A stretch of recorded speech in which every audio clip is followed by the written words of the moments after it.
Now, I've got quite a few ashtray moulds, and these have either been sent to me or I purchased them inadvertently because I liked the picture and didn't realise they were ashtray moulds.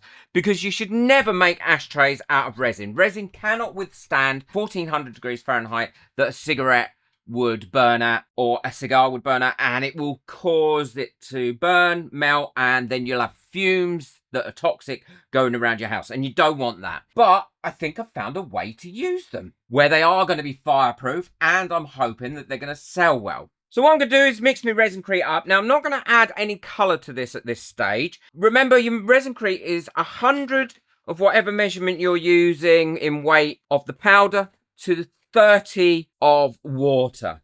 Don't do it the other way around. It will not cure. So I'm going to mix up 500 grams. I don't know if that's going to be enough. If it's not, then I can pop on some more. So I've been using grams. So what I need to use now is 150 grams of water. And now all I need to do is stir this until there are no bubbles. It doesn't take long. And if you do get bubbles, then not bubbles, clumps.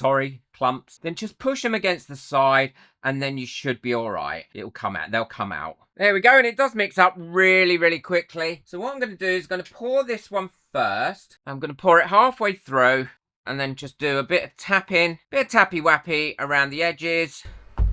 Dropping it in like that to make sure I get the Resincrete all the way through everywhere. And I always tend to work on a board, and I've said this lots and lots of times in my videos of why I do that. And I do that so that I can give it a bit of a shake. Much easier to give it a soft shake if you've got it on a bit of board. So there we go. That's the first one done. I don't think I am going to have enough Resincrete mixed up, but that's not a problem. I'll just mix up some more and I can pour that over the top of it. Yeah, I just need a little bit more to mix up that next one. So I'll do that in exactly the same way, and then when these are cured, I'll show you what I'm going to do to them next. Well, these have been curing for about an hour now, so they should be safe to take out the mold. Take out the mold gently at this stage, because the last thing you want to do is break them, because they'll still be a bit fragile. But look at that, that's come out lovely. No bubbles, as you can see. And again, that one's come out really, really well. And so is that one. Now, what I'm going to do is leave these to dry for probably 48 hours so they're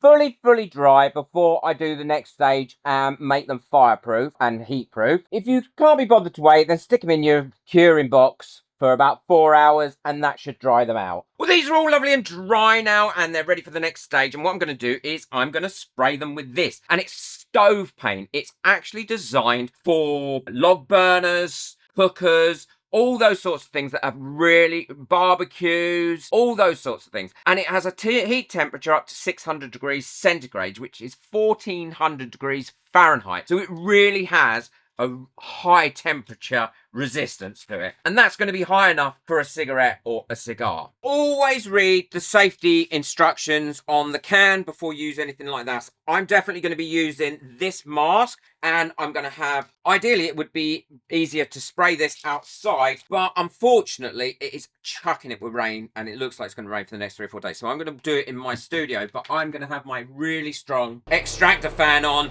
that you can hear now. I will edit that sound out for the video, but you can hear it's on at the moment. Okay, so I'm ready to spray. This one I'm doing in 2 separate colours because I want to see if what I've got planned will work. So I'm going to leave that to dry for a minute. This one I'm going to do in silver, and this one I'm going to do in black. So now that one's a little bit dry, what I'm going to do is go over this with black, take a bit of cloth, and then reveal some of that silver from underneath. There we go. And now I'm going to let them completely dry, and then these ones I'm going to give another coat to before I finish them off. So these are dry now, and I can give them a second coat and then leave them to dry, and then I can show you how I'm going to finish decorating them. Well, these are all dry now, which is brilliant, and I'm going to finish them off. I'm going to be using acrylic paint to finish them off, but I'm not going to be painting on the insides or anywhere where there would be a cigarette or something sitting.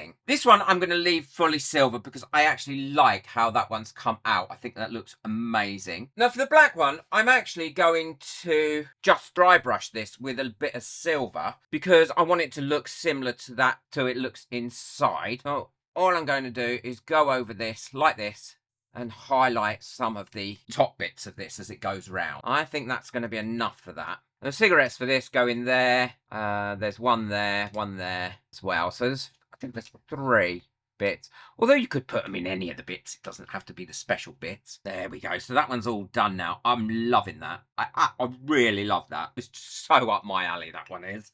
And this one, I'm going to finish off with the crimson red and a lemon yellow. So I'll show you what that looks like when I've finished painting that one. Well, these are all finished being painted now, and I'm really, really pleased with them. Look, I love the look of that one. That is definitely my favourite. Now this is all completely dry. What I'm going to do is I'm going to use my heat gun here, and I'm going to slowly heat the insides up. And this will help cure completely that heat-proof paint. I mean, you don't want it too close. You want to heat it up slowly. There we go. That should be enough now. And what I'm going to do is leave those for 24 hours before I use them. Now, please don't use this paint on resin. It is not going to heat-proof your resin under any circumstances. Resin will release fumes. It's a plastic, so it's not designed to be used to make ashtrays or anything like that where you're going to apply heat to it. So please don't use it.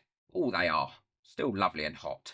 I really do love that one. I like that one too. I like them all, to be honest. I'm very pleased with them all. I hope you've enjoyed that. It just adds another little string to your bow and gives you something else to be able to use these moulds for if you've got a load and you were going to use them for resin. Look at that. That looks... I love...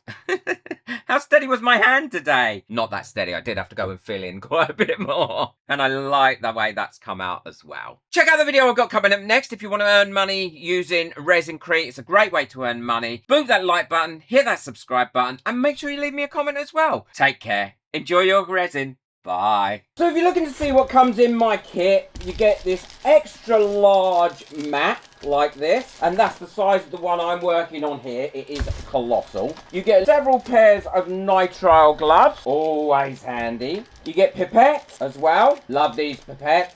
As you know, I use them a lot. You get 3 stirrers. You get one of these little silicone brushes, which are great. You also get, so it's never ending. On top of that, you get these, which you've seen me use lots of times. It's great for removing bubbles and doesn't damage any of your moulds. You get some of these nice little small measuring cups, ideal for colours, and you get 4 of those. You also get 2 of these smaller mixing cups and 2 of these larger mixing silicone jugs, and they're good quality silicone and all the measurements are accurate, which is really, really important on all of them. And we're not making any money on this, really. It's just a way of us being able to provide anybody that wants to get on with resin and have good quality tools with the tools that they need. I'm sorry if it keeps going out of stock, but keep an eye out. It does get put back into stock really, really quickly. But the reason it's going out of stock is because it's such great value for money. I can't get it all back in the box. There's so much of it. And I love this big jug.